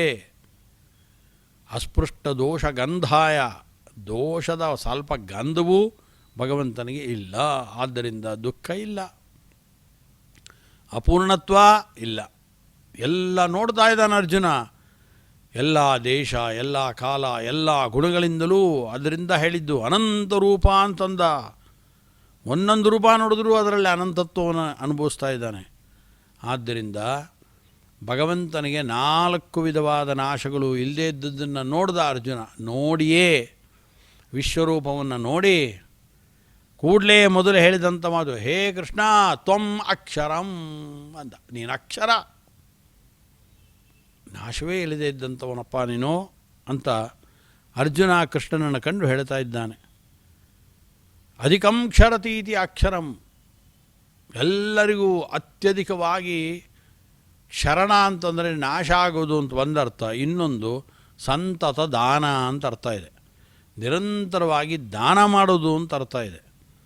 ಭಗವಂತ ನಿರಂತರವಾಗಿ ಪ್ರತಿಯೊಬ್ಬ ವ್ಯಕ್ತಿಗಳಿಗೂ ದಾನ ಮಾಡ್ತಾ ಇದ್ದಾನೆ. ಅವರವರಿಗೆ ಇಂದ್ರಿಯಗಳನ್ನು ಕೊಡ್ತಾ ಇದ್ದಾನೆ, ಆಹಾರಗಳನ್ನು ಕೊಡ್ತಾ ಇದ್ದಾನೆ. ಎಲ್ಲ ಇಡೀ ಜಗತ್ತಿನ ವ್ಯವಸ್ಥೆ, ದೇವತೆಗಳಿಗೆ ಬೇಕಾದ ಸೌಲಭ್ಯವನ್ನು ಕೊಡೋದು ಯಾರು? ಎಲ್ಲ ಲಕ್ಷ್ಮೀದೇವಿಯ ತನಕ ಆನಂದವನ್ನು ಉಂಟು ಮಾಡುವವನು ಯಾರು? ಭಗವಂತ. ಆದ್ದರಿಂದ ಭಗವಂತ ಪ್ರತಿಯೊಬ್ಬ ಜೀವರಾಶಿಗಳಿಗೂ ಕೂಡ ನಿರಂತರವಾದ ಆನಂದವನ್ನು ಸಂತತವಾಗಿ ದಾನ ಮಾಡ್ತಾ ಇರೋದರಿಂದ ಭಗವಂತನಿಗೆ ಅಕ್ಷರ ಅಂತ ಹೆಸರು ಅಂತಂತಾರೆ. ಆದ್ದರಿಂದ ಭಗವಂತನನ್ನು ಕುರಿತು ಹೇಳಬೇಕಾದರೆ, ಆ ಭಗವಂತ ನಮ್ಮ ಶರೀರಂ, ಇದೇ ಭಗವದ್ಗೀತೆಯಲ್ಲಿ, ಶರೀರಂ ಯದವಾಪ್ನೋತಿ ಯಚ್ಚಾಪ್ಯುತ್ಕ್ರಾಮತೀಶ್ವರ ಗೃಹೀತ್ವೈತಾನಿ ಸಂಯಾತಿ ವಾಯುರ್ಗಂಧ ನಿವಾಶಯಾತ್ ಅಂತಂತಾರೆ. ಆದ್ದರಿಂದ ಅಕ್ಷರ ಅಂತ ಅರ್ತಾರೆ. ಅಂದರೆ ಎಲ್ಲ ವಿಧವಾದ ಸುಖಗಳನ್ನು ದಾನ ಮಾಡ್ದ ಅಂತ ಒಂದು. ಎರಡನೇದ್ದು, ಭಗವಂತ ಅಕ್ಷಗಳು ಅಂದರೆ ನಮ್ಮ ಇಂದ್ರಿಯಗಳು. ಆ ಅಕ್ಷಗಳಲ್ಲಿ ರಮತೆ ಇತಿ ಅಕ್ಷರ ಅಥವಾ ಅಕ್ಷರಂ. ಭಗವಂತ ನಮ್ಮ ಇಂದ್ರಿಯಗಳಲ್ಲಿದ್ದು ಕ್ರೀಡೆಯನ್ನು ಮಾಡ್ತಾ ಇದ್ದಾನೆ. ರಮುಕ್ರೀಡಾಯಾಮ್ ಧಾತು. ಆದ್ದರಿಂದ ನಮ್ಮ ಪ್ರತಿಯೊಬ್ಬ ವ್ಯಕ್ತಿಗಳ ಕಣ್ಣುಗಳಲ್ಲಿ ಇರ್ಬೋದು, ಅವನ ಎಲ್ಲ ಜ್ಞಾನೇಂದ್ರಿಯ ಕರ್ಮೇಂದ್ರಿಯಗಳಲ್ಲಿ ಕುಳಿತು ಭಗವಂತನೇ ಕೆಲಸವನ್ನು ಮಾಡಿಸೋದು. ಆದ್ದರಿಂದ ಅವರಿಗೆ ಅಲ್ಲಿ ಕುಳಿತು ಎಲ್ಲ ಇಂದ್ರಿಯಗಳ, ಎಲ್ಲ ವ್ಯಕ್ತಿಗಳ, ಎಲ್ಲ ಪ್ರಾಣಿ ಪಕ್ಷಿಗಳ ಇಂದ್ರಿಯಗಳ ಒಳಗಡೆ ಕುಳಿತು ಅವುಗಳಿಗೆ ಸುಖ ದುಃಖಾದಿಗಳನ್ನು ಕೊಡೋವನು ಯಾರು? ಭಗವಂತ. ಅವುಗಳಿಗೆ ಅನುಕೂಲವನ್ನು ಮಾಡಿಕೊಡೋದು ಯಾರು? ಭಗವಂತ. ಆದ್ದರಿಂದ ಅವನಿಗೆ ಅಕ್ಷರ ಅಂತ ಹೆಸರು. ಅದನ್ನೇ ಹೇಳಿದ್ದು, ಶರೀರಂ ಯದವಾಪ್ನೋತಿ. ಯಾವಾಗ ಈ ಜೀವ ಶರೀರವನ್ನು ಪಡ್ಕೊಳ್ತಾನೋ, ಯಚ್ಚಾಪ್ಯುತ್ಕ್ರಾಮತೀಶ್ವರ ಯಚ್ಚಾಪಿ ಉತ್ಕ್ರಾಮತಿ, ಯಾವತ್ತು ಈ ಶರೀರವನ್ನು ಜೀವ ಬಿಡ್ತಾನೋ ಅಲ್ಲಿ ತನಕ ಶರೀರ ತಗೊಂಡು ಕೂಡಲೇ ಭಗವಂತ ಇದರೊಳಗಡೆ ಪ್ರವೇಶ ಮಾಡ್ದ, ಅವನ ಇಂದ್ರಿಯಗಳಲ್ಲಿ ಕೂತ, ಅದಕ್ಕೆಲ್ಲ ಶಕ್ತಿಯನ್ನು ಕೊಟ್ಟ, ತನ್ಮುಖಾಂತರವಾಗಿ ಆಯಾ ಜೀವರಾಶಿಗಳಿಗೆ ಅವರವರ ಯೋಗ್ಯತೆಗೆ ಅನುಗುಣವಾಗಿ ಸುಖಪ್ರದನಾಗಿದ್ದಾನೆ. ಶರೀರಂ ಯದವಾಪ್ನೋತಿ ಯಚ್ಚಾಪ್ಯುತ್ಕ್ರಾಮತೀಶ್ವರ ಗೃಹೀತ್ವೈತಾನಿ ಸಂಯಾತಿ ವಾಯುರ್ಗಂಧ ನಿವಾಶಯಾತ್. ಯಾವತ್ತೂ ಜೀವದೇಹವನ್ನು ಬಿಟ್ಟು ಹೊರಟೋಗ್ತೀನಿ ಅಂತ ಹೇಳ್ತಾನಲ್ಲ, ಅವತ್ತು ಭಗವಂತ ಇಂದ್ರಿಯಗಳಿಂದ ಅಲ್ಲಿ ಸುಖವನ್ನು ಕೊಡೋದಿಲ್ಲ, ತಾನು ಹೊರಟೋಗ್ತಾನೆ. ಆವವನು ದೇಹದೊಳೆ ಇರುತ್ತರಳು ಹರಿತಾ ನೆಲೆಸಿಹನು, ಆವವನ ತೊಲಗೆ ಹರಿತಾ ತೊಲಗುವನು ಅಂತ ಹೇಳಿದಂತೆ ವಾಯುದೇವರು ಇರೋ ತನಕನೂ ಕೂಡ ಇರ್ತಾರೆ. ವಾಯುದೇವರು ಹೊರಟರು ಅಂದರೆ ಇವರು ಹೊರಟರು ಅಂತ ಅರ್ಥ. ಆದ್ದರಿಂದ ಜೀವ ತಾನು ಶರೀರ ತೊಗೊಂಡು ಕೂಡಲೇ, ವಾಯು ಪ್ರವೇಶ ಆದ ಕೂಡಲೇ ಭಗವಂತ ಪ್ರವೇಶವಾಗಿ ಅವರ ಇಂದ್ರಿಯಗಳಲ್ಲಿ ಕುಳಿತು ಸುಖವನ್ನು ಸಂತತವಾಗಿ ದಾನ ಮಾಡೋದರಿಂದ ಭಗವಂತನಿಗೆ ಅಕ್ಷರಂ ಅಂತ ಹೆಸರು. ಆದ್ದರಿಂದ ಭಗವಂತನನ್ನು ಅಕ್ಷರ ಅಂತ ಯಾಕೆ ಕರೀತಾರೆ ಅಂದರೆ, ಸಮಗ್ರ ಶಾಸ್ತ್ರದಲ್ಲಿ ಅನೇಕ ಬಾರಿ ಅನೇಕ ರೀತಿಯಾಗಿ ಹೇಳ್ತಾ ಇದ್ದಾರೆ. ಆದ್ದರಿಂದ ಭಗವಂತನನ್ನು ಅಕ್ಷರ ಅಂತ ಕರೀತಾ ಇದ್ದಾರೆ. ಹಾಗೆ ಭಗವಂತ ಅಕ್ಷರ ಶಬ್ದ ವಾಚ್ಯನಾದವನು. ನೋಡ್ತಾ ಇದ್ದಾನೆ ಅರ್ಜುನ. ತ್ವಮಕ್ಷರಂ ಅಂದ. ಯಾಕೆ ಅಂದರೆ ಎಲ್ಲರಿಗೂ ಸುಖವನ್ನು ನಿರಂತರವಾಗಿ ದಾನ ಮಾಡ್ತಾ ಇರೋನು ಸಾಕ್ಷಾತ್ ಭಗವಂತನಾದ್ದರಿಂದ ಅಕ್ಷರಂ ಅಂತ ಅದನ್ನು ನೋಡಿಯೇ ಅವನಂದ.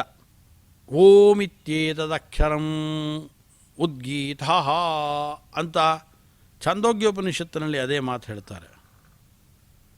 ಆದ್ದರಿಂದ ಅಷ್ಟೇ ಅಲ್ಲ, ಭಗವಂತ ವಿಶೇಷವಾಗಿ ನಮ್ಮ ಇಂದ್ರಿಯಗಳಲ್ಲಿದ್ದು ನಮ್ಮ ಯೋಗ್ಯತೆಗೆ ಅನುಗುಣವಾಗಿ ಭಗವಂತ ಜ್ಞಾನಾದಿಗಳನ್ನು ಉಂಟು ಮಾಡ್ತಾನೆ.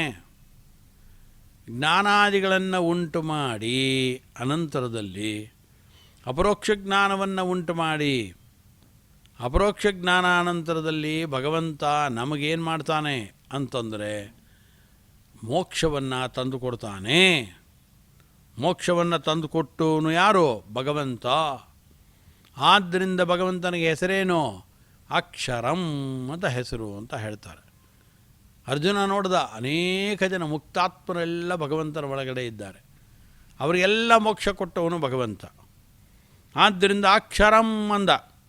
ಯಾಕೆಂದರೆ ನ ಕ್ಷೀಯತೆ ಇತಿ ಅಕ್ಷಂ, ಎಂದೆಂದೂ ನಾಶವಾಗದೇ ಇರುವಂಥ ಒಂದು ಸ್ಥಾನ ಅಂದರೆ, ಪ್ರಳಯ ಬಂದರೂ ನಾಶವಾಗದೇ ಇರೋ ಸ್ಥಾನ ಯಾವುದು ಅಂದರೆ ಭಗವಂತನ ವೈಕುಂಠಲೋಕ, ಅನಂತಾಸನ, ಶೇತದ್ವೀಪ.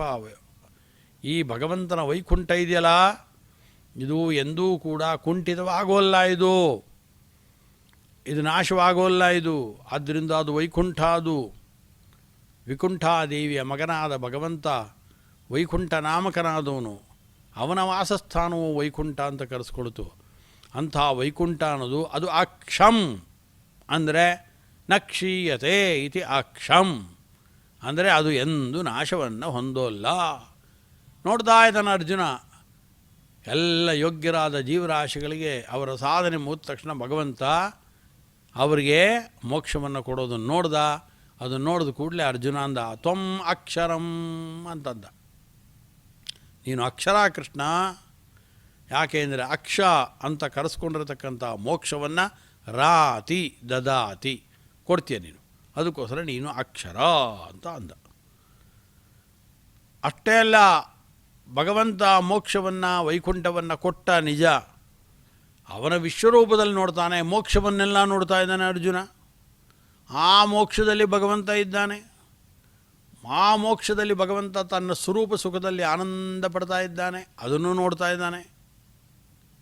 ಹಂಗೆ ನೋಡ್ತಾ ಇರೋದ್ರಿಂದ ಆಗ ಅರ್ಜುನ ಅಂದ, ಅಕ್ಷೇ ರಮತೀತಿ ಅಕ್ಷೇ ರಮತೆ ಇತಿ ಅಕ್ಷರಂ ಅಂದ. ಅಕ್ಷೇ ಅಂದರೆ ವೈಕುಂಠದಲ್ಲಿ ಭಗವಂತ ಆನಂದ ತುಂದಿಲನಾಗಿದ್ದಾನೆ. ನಿರಂತರವಾಗಿ ಸ್ವರೂಪ ಸುಖವನ್ನು ಅನುಭವಿಸ್ಕೊಳ್ತಾ ಇದ್ದಾನೆ. ಅದನ್ನು ಕಣ್ತುಂಬ ಕಂಡ ಭಗವಂತ ಅನೇಕ ರೂಪಗಳನ್ನು ನೋಡಿದಾಗ. ಆದ್ದರಿಂದ ಭಗವಂತನನ್ನು ಕುರಿತು ಅಕ್ಷರಂ ಅಂತ ಅರ್ಜುನ ಉದ್ಗಾರವನ್ನು ತೆಗೆದ. ಆದ್ದರಿಂದ ಜೊತೆಗೆ ಭಗವಂತ ಈಗಾಗಲೇ ಅರ್ಜುನ ಹೇಳಿದಂತೆ ಅನಂತ ರೂಪಗಳು ಅಂತಂದ. ಅನೇಕ ರೂಪಗಳಿದೆ. ಅನೇಕ ರೂಪಗಳ ಜೊತೆಗೆ ಭಗವಂತ ತಾನು ರಮತೆ. ಅಕ್ಷಾಣಿ ಅಂತಂದರೆ ಕ್ಷಯವನ್ನು ಹೊಂದದೇ ಇರತಕ್ಕಂಥದ್ದು. ಅಕ್ಷಗಳು ಯಾವುದು ಅಂದರೆ ಭಗವಂತನ ಸ್ತ್ರೀ ಪುರುಷ ಶರೀರಗಳು. ಮೋಕ್ಷದಲ್ಲಿರತಕ್ಕಂಥ ಅನೇಕ ಭಗವಂತನ ರೂಪಗಳು ಯಾವುದಕ್ಕೂ ನಾಶ ಇಲ್ಲ ಭಗವಂತನ ರೂಪಗಳಿಗೆ. ಆದ್ದರಿಂದ ಅಂತಹ ಭಗವಂತನ ರೂಪಗಳು ನಾಶ ಇಲ್ಲದೇ ಇರತಕ್ಕಂಥ ಭಗವಂತನರು ತನ್ನ ರೂಪಗಳ ಜೊತೆಗೇ ಅವನಿಗೆ ಸ್ವರಮಣ ಅಂತಲೇ ಹೆಸರು. ಸ್ವೇಷು ರಮತೆ, ಸ್ವಸ್ಮಿನ್ ರಮತೆ, ಸ್ವೇಷು ರಮತೆ. ತನ್ನ ರೂಪಗಳ ಜೊತೆಗೆ ಭಗವಂತ ಆನಂದವನ್ನು ಪಡ್ತಾ ಇರ್ತಾನೆ. ಆದ್ದರಿಂದ ಅವನಿಗೆ ಸ್ವರಮಣ ಅಂತ ಕರೆದಂತೆಯೇ ಅಕ್ಷರ ಅಂತ ಹೆಸರು. ಅಕ್ಷೇಷು ನಾಶವಾಗದೇ ಇರತಕ್ಕಂಥ ತನ್ನ ಅನೇಕ ರೂಪಗಳ ಜೊತೆಗೆ ಭಗವಂತ ರಮಣ ಮಾಡ್ತಾ ಇದ್ದಾನೆ. ಆದ್ದರಿಂದ ಅವನಿಗೆ ಅಕ್ಷರ ಅಂತ ಹೆಸರು. ಅಕ್ಷ್ಣೋತಿ ಇತಿ ಅಕ್ಷರಂ. ನೋಡ್ದ ಅರ್ಜುನ, ಎಲ್ಲಿದ್ದಾನಪ್ಪ ಭಗವಂತ ಅಂತ. ಎಲ್ಲ ಕಡೆ ವ್ಯಾಪಿಸ್ಕೊಂಡಿದ್ದಾನೆ. ಅನಂತ ಬಾಹೂದರ ವಕ್ತ್ರನೇತ್ರಂ ಪಶ್ಯಾಮಿ ತ್ವಾಂ ಸರ್ವತೋನಂತರೂಪಂ ಅಂತ ಹೇಳಿದ್ರು. ಅನೇಕ ಬಾಹೂದರ ವಕ್ತ್ರನೇತ್ರಂ ಅಂತ ಹಿಂದೆ ಹೇಳಿದಂಗೆ ಎಲ್ಲ ಕಡೆ ಭಗವಂತ ವ್ಯಾಪಿಸ್ಕೊಂಡಿರೋದನ್ನು ನೋಡ್ದ. ಆದ್ದರಿಂದ ನಿನ್ನನ್ನು ಕುರಿತು ಒಂದೇ ಶಬ್ದ ಹೇಳ್ತಾ ಇದ್ದೀನಿ. ನಿನ್ನ ಎಲ್ಲ ಗುಣಗಳನ್ನು ನೋಡಿ ನಾನು ಈ ಶಬ್ದ ಪ್ರಯೋಗ ಮಾಡ್ತಾ ಇದ್ದೇನೆ ಅಂತ ಅಂದ್ಕೊಂಡು ಅರ್ಜುನ ಅಂದ, ಹೇ ಭಗವಂತ ಅಕ್ಷರಂ ಅಂದ. ಅಂದರೆ ಅಕ್ಷ್ಣೋತಿ ಸರ್ವತ್ರ ವ್ಯಾಪ್ನೋತಿ ಇತಿ ಅಕ್ಷಂ. ಮತ್ತು ಭಗವಂತ ಅಕ್ಷ ಯಾಕೆ ಅಂದರೆ ಎಲ್ಲ ಕಡೆ ವ್ಯಾಪಿಸ್ಕೊಂಡಿದ್ದಾನೆ. ಎಲ್ಲ ಕಡೆ ವ್ಯಾಪಿಸಿಕೊಂಡ ಭಗವಂತ ದುಃಖ ಏನಾದ್ರು ಅನುಭವಿಸ್ತಾ ಇದ್ದಾನೆ ಅಂದರೆ ರಂ, ರಮಣರೂಪತ್ವಾತ್ ರಂ. ರಮಣರೂಪನಾದ್ದರಿಂದ, ಕ್ರೀಡಾರೂಪನಾದ್ದರಿಂದ, ಆನಂದರೂಪನಾದ್ದರಿಂದ ರಂ ಅಂತ ಹೆಸರು ಭಗವಂತನಿಗೆ. ಎಲ್ಲ ಕಡೆ ಅಕ್ಷ್ಣೋತಿ ವ್ಯಾಪ್ನೋತಿ ಇತಿ ಅಕ್ಷಂ. ಆದ್ದರಿಂದ ಎಲ್ಲ ಕಡೆ ವ್ಯಾಪಿಸ್ಕೊಂಡಿದ್ದಾನೆ ಭಗವಂತ. ಆದ್ದರಿಂದ ಅವನಿಗೆ ಅಕ್ಷ ಅಂತ ಹೆಸರು, ರಂ ಅಂತ ಹೆಸರು. ಅಕ್ಷಂತ್ಯತದ್ ರಂಚ ಅಕ್ಷರಂ ಅಂತಾಯಿತು. ಆದ್ದರಿಂದ ಭಗವಂತ ಅಕ್ಷರ, ಸರ್ವತ್ರ ವ್ಯಾಪ್ತನಾಗಿದ್ದಾನೆ. ಸರ್ವದಾ ಸರ್ವಕಾಲ ದೇಶಗಳಲ್ಲಿಯೂ ಕೂಡ ರಮಣಶೀಲನಾಗಿದ್ದಾನೆ. ಆದ್ದರಿಂದ ಭಗವಂತನನ್ನು ನೋಡಿ ಅರ್ಜುನ ತ್ವಮಕ್ಷರಂ ಪರಮಂ ವೇದಿತವ್ಯಂ ಅಂತ ಶುರು ಮಾಡಿದ. ಓಂ ಇತ್ಯೇತದಕ್ಷರಂ. ನಾವು ಮಾಂಡುಕ್ಯೋಪನಿಷತ್ತನ್ನು ನೋಡಿದ್ರೆ ಆರಂಭದಲ್ಲೇ ಇದೆ, ಓಂ ಇತ್ಯೇತದಕ್ಷರಂ ಇದಂ ಸರ್ವಂ ತಸ್ಯ ಉಪವ್ಯಾಖ್ಯಾನಂ ಭೂತಂ ಭವತ್ ಭವಿಷ್ಯದಿತಿ ಅಂತ. ಇದು ತಸ್ಯ ಉಪವ್ಯಾಖ್ಯಾನಂ ಭೂತಂ ಭವ್ಯಂ ಭವಿಷ್ಯದಿತಿ ಅಂತ ಉಪನಿಷತ್ತು ಪ್ರಾರಂಭವಾಗತ್ತೆ. ಇಲ್ಲೂ ಕೂಡ ಭಗವಂತನನ್ನು ಕುರಿತು ಅಕ್ಷರ ಯಾರು ಯಾರೋ ಅಂತ ಅಂದ್ಕೊಂಡು ಬಿಡಬೇಡ್ರಿ. ಅಕ್ಷರ ಅಂದರೆ ಯಾರು ಅಂದರೆ ಓಂ ಇತ್ಯೇತದಕ್ಷರಂ ಅಂದ.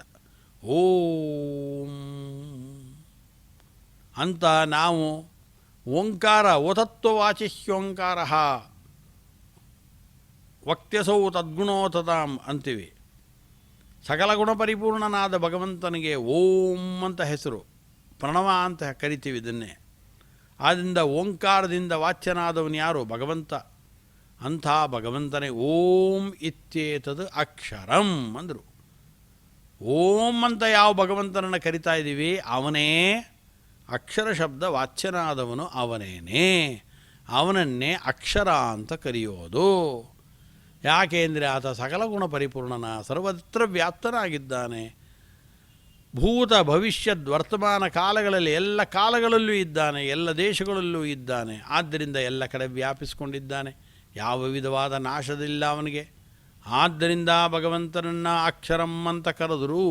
ಓಂ ಇತ್ಯೇತದಕ್ಷರಂ ಅಂದರು. ಓಂಕಾರ ಅದು ಭಗವಂತನನ್ನೇ ಓಂಕ್ರಿಯತೆ, ಆಂಕು ಅದು ಓಮಿತ್ಯಾಕ್ರಿಯತೆ ಯಸ್ಮಾತ್, ಓಂ ಅಂತ ಕರೆಯೋದದು. ಆದ್ದರಿಂದ ಓಂ ಅಂತ ಕರೀತಾರೆ. ಆದ್ದರಿಂದ ಅಂಥ ಓಂಕಾರ ಶಬ್ದವಾಚ್ಯನಾದ ಭಗವಂತನೇ ಅಕ್ಷರ ಶಬ್ದವಾಚ್ಯನಾದವನು. ತಸ್ಯ ಉಪವ್ಯಾಖ್ಯಾನಂ ಭೂತಂ ಭವತ್ ಭವಿಷ್ಯದಿತಿ. ಲಕ್ಷ್ಮೀದೇವಿ ಅಲ್ವಾ ಅಕ್ಷರ ಅಂದರೆ? ದ್ವಾವಿಮೋ ಪುರುಷೋ ಲೋಕೆ ಕ್ಷರಶ್ಚಾಕ್ಷರ ಏವ ಚ ಕ್ಷರಃ ಸರ್ವಾಣಿ ಭೂತಾನಿ ಕೂಟಸ್ಥೋಕ್ಷರ ಉಚ್ಯತೆ ಉತ್ತಮ ಪುರುಷಸ್ತ್ವನ್ಯ ಪರಮಾತ್ಮೇತ್ಯುದಾಹೃತಃ ಯೋ ಲೋಕತ್ರಯಮಾವಿಶ್ಯ ಬಿಭರ್ತಿ ಅವ್ಯಯವೀಶ್ವರಃ ಯಸ್ಮಾಕ್ಷರಮತೀತೋಹಂ ಅಕ್ಷರಾದಪಿ ಚೋತ್ತಮಃ ಅತೋಸ್ಮಿ ಲೋಕೆ ವೇದೇ ಚ ಪ್ರಥಿತ ಪುರುಷೋತ್ತಮಃ ಅಂತ 15ನೇ ಅಧ್ಯಾಯ ಭಗವದ್ಗೀತೆಯಲ್ಲಿ ಕೃಷ್ಣ ಈ ಮಾತನ್ನು ಹೇಳ್ತಾನೆ. ಕ್ಷರಣಶೀಲವಾದ ದೇಹವನ್ನು ಹೊತ್ತಂಥ ಬ್ರಹ್ಮಾದಿ ದೇವತೆಗಳ ತನಕ ಇರುವಂಥ ಎಲ್ಲ ಜೀವರಾಶಿಗಳು ಕೂಡ ಅವರು ಕ್ಷರಪುರುಷರು, ಅವರು ಕ್ಷರರವರು. ಆದರೆ ದ್ವಾಯುಮೋ ಪುರುಷೋ ಲೋಕೆ ಕ್ಷರಶ್ಚಾಕ್ಷರ ಏವ ಚ ಕ್ಷರಃ ಸರ್ವಾಣಿ ಭೂತಾನಿ ಅಂದರು. ಕೂಟಸ್ಥೋ ಅಕ್ಷರ ಉಚ್ಯತೆ. ಕೂಟಸ್ಥ ನಾಮಕಳಾಗಿರತಕ್ಕಂಥ ಲಕ್ಷ್ಮೀದೇವಿ ಇದ್ದಾಳಲ್ಲ, ಅವಳಿಗೆ ಅಕ್ಷರ ಅಂತ ಹೆಸರು ಅಂದರು. ಆದ್ದರಿಂದ ಲಕ್ಷ್ಮೀದೇವಿ ನಿತ್ಯ ಮುಕ್ತಳಾದ್ದರಿಂದ ಪಂಚಭೂತಗಳ ಪ್ರಾಕೃತಿಕವಾದ ದೇಹದ ಸಂಬಂಧ ಇಲ್ಲದೇ ಇರೋದರಿಂದ ಲಕ್ಷ್ಮೀದೇವಿ ಅಕ್ಷರ ಶಬ್ದ ವಾಚ್ಯಳಾದವಳು. ಆದ್ದರಿಂದ ಭಗವಂತ ಅಂದ, ಈ ಕ್ಷರರಾಗಿರತಕ್ಕಂಥ ಬ್ರಹ್ಮಾದಿ ಜೀವರಾಶಿ, ಅಕ್ಷರ ಅಂತ ಕರೆಸ್ಕೊಂಡಿರ್ತಕ್ಕಂಥ ಲಕ್ಷ್ಮೀದೇವಿ, ಇವರು ಇಬ್ಬರಿಗಿಂತಲೂ ಕೂಡ ಉತ್ತಮನಾದವನು ನಾನು. ಆದ್ದರಿಂದ ನಾನು ಪುರುಷೋತ್ತಮ ಅಂತ ನನ್ನನ್ನು ಕರೀತಾ ಇದ್ದಾರೆ ಅಂದ. ಆದ್ದರಿಂದ ಭಗವಂತ ಅಕ್ಷರ ಅಂತಂದರೆ ಭಗವಂತ ಹೇಗೆ ಲಕ್ಷ್ಮೀದೇವಿಯನ್ನು ಇಲ್ಲಿ ಅಕ್ಷರ ಅಂತ ಇದೇ ಭಗವದ್ಗೀತೆಯಲ್ಲಿ ಹೇಳಿದಾರಲ್ಲ ಅಂದರೆ, ಹೌದು, ಲಕ್ಷ್ಮೀದೇವಿಯು ಅಕ್ಷರ ಶಬ್ದ ವಾಚ್ಯಳೆ. ದೇಹನಾಶ ಇಲ್ಲದೆ ಇರೋದರಿಂದ ಲಕ್ಷ್ಮೀದೇವಿ ನಿತ್ಯ ಮುಕ್ತಳಾದ್ದರಿಂದ ಅಕ್ಷರ ಅಂತ ಕರೆಸ್ಕೊಂಡ್ಲು. ಆದ್ದರಿಂದ ಎರಡು ಇದಲ್ಲದೆ ಸೂಕ್ಷ್ಮ ರೂಪದಲ್ಲಿರತಕ್ಕಂಥ ಪ್ರಕೃತಿಯನ್ನು ಅಕ್ಷರ ಅಂತ ಕರೀತಾರೆ, ಅದಕ್ಕೂ ನಾಶವಿಲ್ಲ. ಆದ್ದರಿಂದ ಅದು ಅಕ್ಷರ. ಅದಕ್ಕಿಂತ ಪರಮಾಕ್ಷರ ಯಾರು ಅಂದರೆ ಲಕ್ಷ್ಮೀದೇವಿ. ಪರತಃ ಪರಮಾಕ್ಷರ ಯಾರು ಅಂತಂದರೆ ಭಗವಂತ. ಆದ್ದರಿಂದ ಸೂಕ್ಷ್ಮವಾದ ಪ್ರಕೃತಿಯೂ ಅಕ್ಷರ, ಲಕ್ಷ್ಮೀದೇವಿ ಅವಳು ಅಕ್ಷರ. ಪರತಃ ಪರಮಾಕ್ಷರ ಯಾರು ಅಂತಂದರೆ ಭಗವಂತ.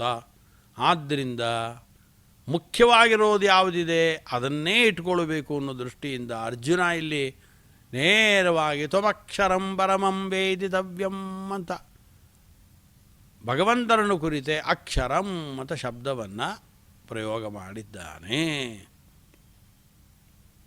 ಹೀಗೆ ಅರ್ಜುನ ತಾನು ನೋಡಿ ಭಗವಂತನನ್ನು ಎಲ್ಲವನ್ನು ನೆನಪು ಮಾಡಿಕೊಂಡು ನೋಡ್ತಾ ಇದ್ದಾನೆ. ಎಲ್ಲ ಅವನ ಮನಸ್ಸಿನಲ್ಲಿ ಹೊಗಳ್ತಾ ಇದೆ, ಎಲ್ಲವೂ ಹೊಳಿತಾ ಇದೆ ಅವನಿಗೆ.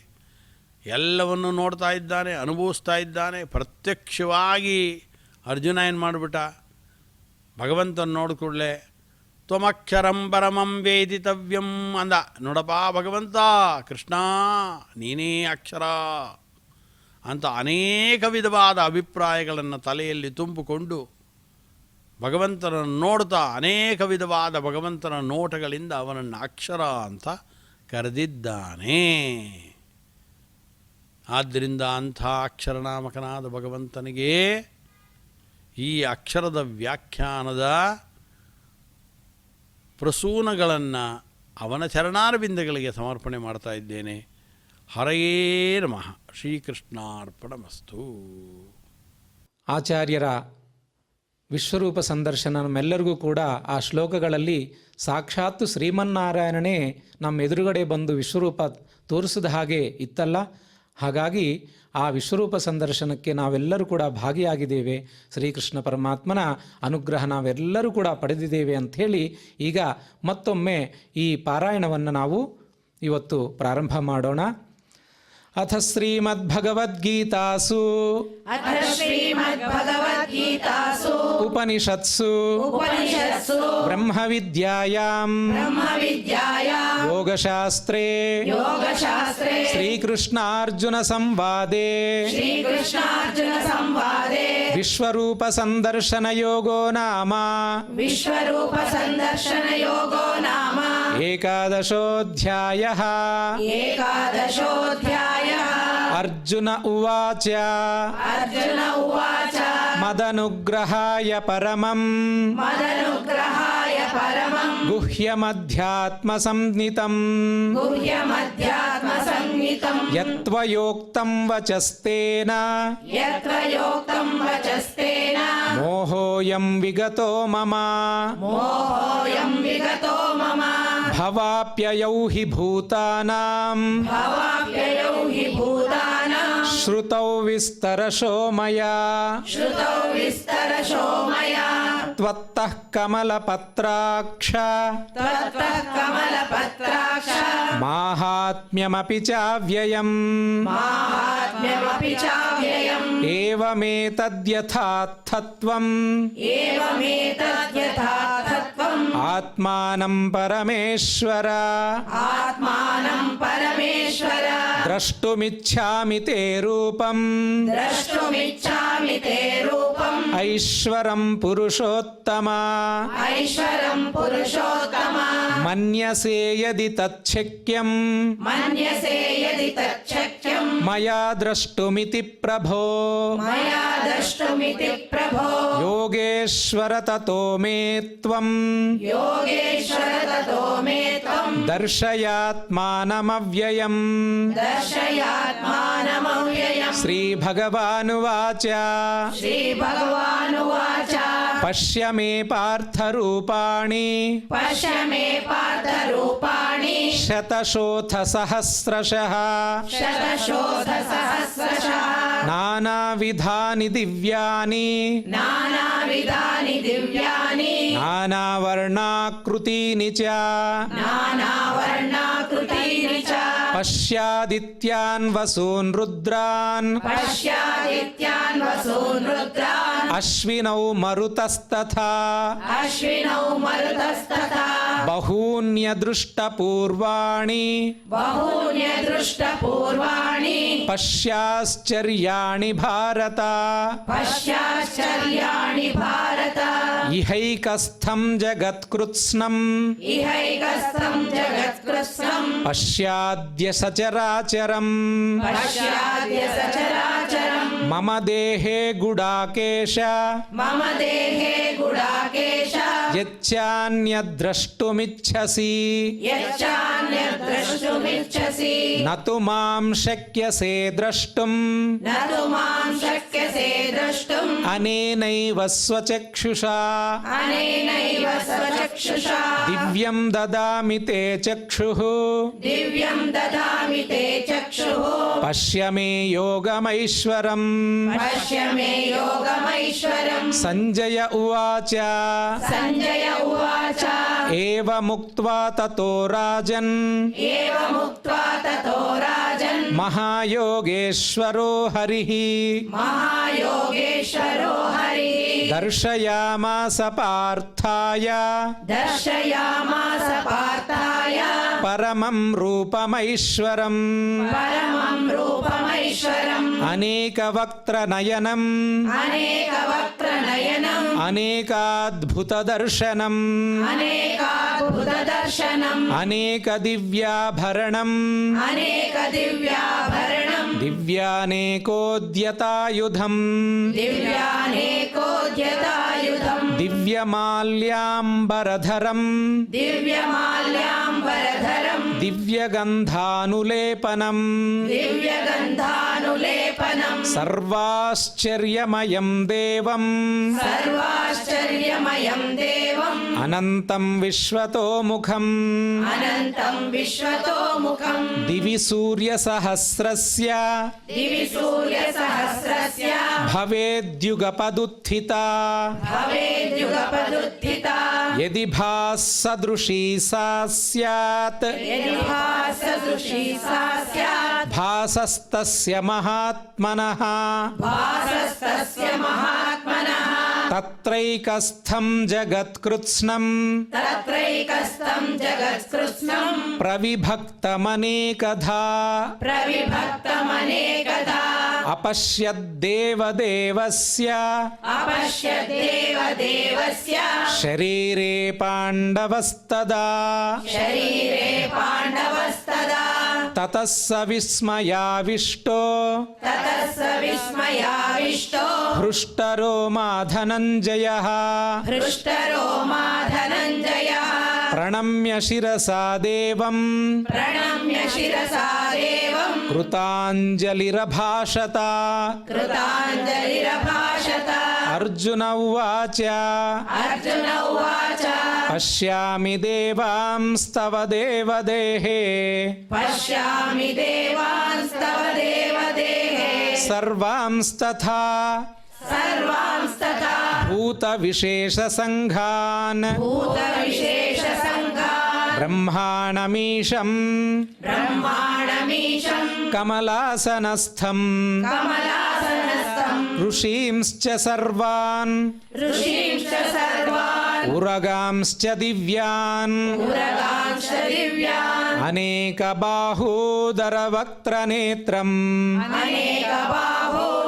अनेकबाहोदरवक्त्रनेत्रम् ಪಶ್ಯಾಮಿ ತ್ವಾಂ पश्यामि त्वाम् ಸರ್ವತೋನಂತರೂಪಂ सर्वतोऽनन्तरूपम् ನಾಂತಂ ನ ಮಧ್ಯಂ नान्दम् न मध्यम् ನ ಪುನಸ್ತವಾದಿಂ न पुनस्तवादिम् ಪಶ್ಯಾಮಿ ವಿಶ್ವೇಶ್ವರ पश्यामि विश्वेश्वर ವಿಶ್ವರೂಪ विश्वरूपा ಕಿರೀಟಿನಂ ಗದಿನಂ ಚಕ್ರಿಣಂ ಚ किरीटिनम् गदिनम् चक्रिणम् च ತೇಜೋರಾಶಿಂ तेजोराशिम् ಸರ್ವತೋ ದೀಪ್ತಿಮಂತಂ सर्वतो दीप्तिमन्तम् ಪಶ್ಯಾಮಿ ತ್ವಾಂ पश्यामि त्वाम् ದುರ್ನಿರೀಕ್ಷ್ಯಂ ಸಮಂತಾತ್ दुर्निरीक्षम् समन्तात् ದೀಪ್ತಾನಲಾರ್ಕದ್ಯುತಿಮಪ್ರಮೇಯಂ दीप्तानलार्कद्युतिमप्रमेयम् త్వమక్షరం పరమం వేదితవ్యం त्वमक्षरं परमं वेदितव्यं త్వమస్య విశ్వస్య त्वमस्य विश्वस्य పరం నిధానం परं निदानं త్వమవ్యయః శాశ్వత त्वमव्ययः शाश्वत ధర్మగోప్తా धर्मगोप्ता సనాతనస్త్వం सनातनस्त्वं పురుషో మతో మే पुरुषो मतो मे అనాదిమధ్యాంతమనంతవీర్యం अनादिमध्यान्तमनन्तवीर्यम् అనంతబాహుం अनन्तबाहुं శశిసూర్యనేత్రం शशिसूर्यनेत्रं పశ్యామి త్వాం पश्यामि त्वां దీప్తహుతాశవక్త్రం दीप्तहुताशवक्त्रं స్వతేజసా स्वतेजसा విశ్వమిదం తపంతం विश्वमिदं तपन्तं ద్యావా పృథివ్యోరిదమంతరం హి द्यावा पृथिव्योरिदमन्तरं हि వ్యాప్తం త్వయైకేన व्याप्तं त्वयैकेन దిశశ్చ సర్వాః दिशश्च सर्वाः దృష్ట్వాద్భుతం दृष्ट्वाद्भुतं రూపముగ్రం తవేదం रूपमुग्रं तवेदं లోకత్రయం लोकत्रयं ప్రవ్యథితం మహాత్మన్ प्रव्यथितं महात्मनम् అమీహి త్వాం अमीहि त्वां సురసంఘా విశంతి सुरसङ्गा विशन्ति కేచిద్భీతాః केचिद्भीताः ప్రాञ్జలయో గృణంతి प्राञ्जलयो गृह्णन्ति స్వస్తిత్యుక్త్వా स्वस्तीत्युक्त्वा మహర్షిः సిద్ధసంఘాః महर्षिसिद्धसङ्गाः స్తువంతి త్వాం स्तुवन्ति त्वां స్తుతిభిः పుష్కలాభిः स्तुतिभिः पुष्कलाभिः రుద్రాదిత్యా వసవో रुद्रादित्या वसवो ఏ చ సాధ్యాః ये च साध्याः విశ్వేష్వినౌ विश्वेश्विनौ మరుతశ్చోష్మపాశ్చ मरुतश्चोष्मपाश्च గంధర్వయక్షాసురసిద్ధసంఘాః गन्धर्वयक्षासुरसिद्धसङ्गाः వీక్షంతే త్వాం वीक्षन्ते त्वां విస్మితాశ్చైవ సర్వే विस्मिताश्चैव सर्वे రూపం మహత్తే బహువక్త్రనేత్రం रूपं महत्ते बहुवक्त्रनेत्रं మహాబాహో महाबाहो బహుబాహూరుపాదం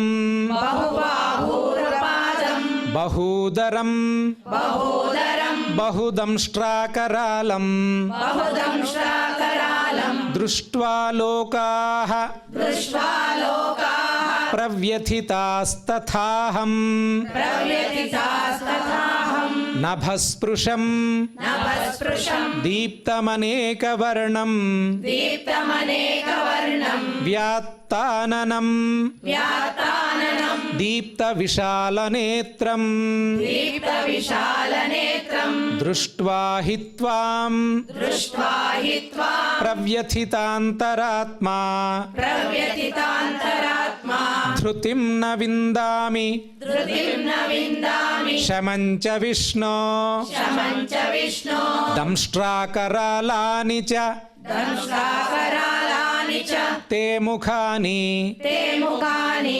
దృష్ట్వైవ కాలానలసన్నిభాని दृष्ट्वैव कालानलसन्निभानि దిశో న జానే న లభే చ శర్మ दिशो न जाने न लभे च शर्मा ప్రసీద దేవేశ జగన్నివాస प्रसीद देवेश जगन्निवास ఇది శ్రీమద్భగవద్గీతాసు इति श्रीमद्भगवद्गीतासु ఉపనిషత్సు उपनिषत्सु బ్రహ్మ విద్యాయాం ब्रह्मविद्यायां యోగశాస్త్రే योगशास्त्रे శ్రీకృష్ణార్జున సంవాదే श्रीकृष्णार्जुनसंवादे విశ్వరూప సందర్శన యోగో నామ विश्वरूपसन्दर्शनयोगो नाम ఏకాదశోऽధ్యాయః एकादशोऽध्यायः ಯತ್ರ ಯೋಗೇಶ್ವರಃ ಕೃಷ್ಣೋ ಯತ್ರ ಯೋಗೇಶ್ವರಃ ಕೃಷ್ಣೋ ಯತ್ರ ಪಾರ್ಥೋ ಧನುರ್ಧರಃ ಯತ್ರ ಪಾರ್ಥೋ ಧನುರ್ಧರಃ ತತ್ರ ಶ್ರೀರ್ವಿಜಯೋ ಭೂತಿಃ ತತ್ರ ಶ್ರೀರ್ವಿಜಯೋ ಭೂತಿಃ ಧ್ರುವ ನೀತಿರ್ಮತಿರ್ಮಮ ಧ್ರುವ ನೀತಿರ್ಮತಿರ್ಮಮ ಯದಕ್ಷರಪದಭ್ರಷ್ಟಂ ಯದಕ್ಷರಪದಭ್ರಷ್ಟಂ ಮಾತ್ರಾಹೀನಂ ಚ ಯದ್ಭವೇತ್ ಮಾತ್ರಾಹೀನಂ ಚ ಯದ್ಭವೇತ್ ತತ್ಸರ್ವಂ ಕ್ಷಮ್ಯತಾಂ ದೇವ ತತ್ಸರ್ವಂ ಕ್ಷಮ್ಯತಾಂ ದೇವ ನಾರಾಯಣ ನಮೋಸ್ತುತೆ ನಾರಾಯಣ ನಮೋಸ್ತುತೆ ಕಾಯೇನ ವಾಚಾ ಮನಸೈಂದ್ರಿಯೈರ್ವಾ ಕಾಯೇನ ವಾಚಾ ಮನಸೇಂದ್ರಿಯೈರ್ವಾ ಬುದ್ಧ್ಯಾತ್ಮನಾ ವಾ ಪ್ರಕೃತೆ ಸ್ವಭಾವಾತ್ ಬುದ್ಧ್ಯಾತ್ಮನಾ ವಾ ಪ್ರಕೃತೆ ಸ್ವಭಾವಾತ್ ಕರೋಮಿ ಯದ್ಯತ್ ಸಕಲಂ ಪರಸ್ಮೈ ಕರೋಮಿ ಯದ್ಯತ್ ಸಕಲಂ ಪರಸ್ಮೈ ನಾರಾಯಣಾಯೇತಿ ಸಮರ್ಪಯಾಮಿ. ನಾರಾಯಣಾಯೇತಿ ಸಮರ್ಪಯಾಮಿ. ಇಷ್ಟೊತ್ತು ನಾವು ವಿಶ್ವರೂಪ ಸಂದರ್ಶನ, ಈಗ ಲೋಕಕ್ಷೇಮ ಪ್ರಾರ್ಥನೆಯನ್ನು ಮಾಡೋಣ. ಸರ್ವೇ ಭವಂತು ಸುಖಿನಃ ಸರ್ವೇ ಭವಂತು ಸುಖಿನಃ ಸರ್ವೇ ಸಂತು ನಿರಾಮಯಾಃ ಸರ್ವೇ ಸಂತು ನಿರಾಮಯಾಃ ಸರ್ವೇ ಭದ್ರಾಣಿ ಪಶ್ಯಂತು ಸರ್ವೇ ಭದ್ರಾಣಿ ಪಶ್ಯಂತು ಮಾ ಕಶ್ಚಿತ್ ದುಃಖ ಭಾಗ್ ಭವೇತ್. ಮಾ ಕಶ್ಚಿತ್ ದುಃಖ ಭಾಗ್ ಭವೇತ್. ಈ ಸಂಚಿಕೆ ಕೊನೆ ಭಾಗದಲ್ಲಿ ಪುನಃ ಶ್ರೀ ಶ್ರೀನಿವಾಸ ದೇವರ ಮಂಗಲಾಶಾಸನದೊಂದಿಗೆ ಇವತ್ತಿನ ಸಂಚಿಕೆ ಇಲ್ಲಿಗೆ ಮುಕ್ತಾಯವಾಗಲಿದೆ. ನಾವೆಲ್ಲರೂ ಕೂಡ ಶ್ರೀನಿವಾಸ ದೇವರ ಒಂದು ಮಂಗಲಾಶಾಸನದಿಂದ ಇವತ್ತಿನ ಕಾರ್ಯಕ್ರಮ ಇಲ್ಲಿಗೆ ಮುಕ್ತಾಯಗೊಳಿಸೋಣ ಅಂತ ಹೇಳಿ ಎಲ್ಲರೂ ಕೂಡ ಭಕ್ತಿ ಶ್ರದ್ಧೆಯಿಂದ ಶ್ರೀ ಶ್ರೀನಿವಾಸ ದೇವರ ಚರಣಾರವಿಂದಗಳಲ್ಲಿ ಪ್ರಾರ್ಥಿಸೋಣ. ಹೀಗೆ ಶ್ರಿಯಃ ಕಾಂತಾಯ ಶ್ರೀಯಕಾಂತಾಯ ಕಲ್ಯಾಣನಿಧಯೇ ಕಲ್ಯಾಣನಿಧಯೇ ನಿಧಯೇರ್ಥಿನಾಂ ನಿಧಯೇರ್ದಿನಾಂ ಶ್ರೀವೆಂಕಟನಿವಾಸಾಯ ಶ್ರೀವೆಂಕಟನಿವಾಸಾಯ ಶ್ರೀನಿವಾಸಾಯ ಮಂಗಳಂ. ಶ್ರೀನಿವಾಸಾಯ ಮಂಗಳಂ. ಶ್ರೀವೆಂಕಟನಿವಾಸಾಯ ಶ್ರೀವೆಂಕಟನಿವಾಸಾಯ ಶ್ರೀನಿವಾಸಾಯ ಮಂಗಳಂ. ಶ್ರೀನಿವಾಸಾಯ ಮಂಗಳಂ. ಶ್ರೀ ಶ್ರೀನಿವಾಸಾಯ ಮಂಗಳಂ. ಶ್ರೀ ಶ್ರೀನಿವಾಸಾಯ ಮಂಗಳಂ.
Oh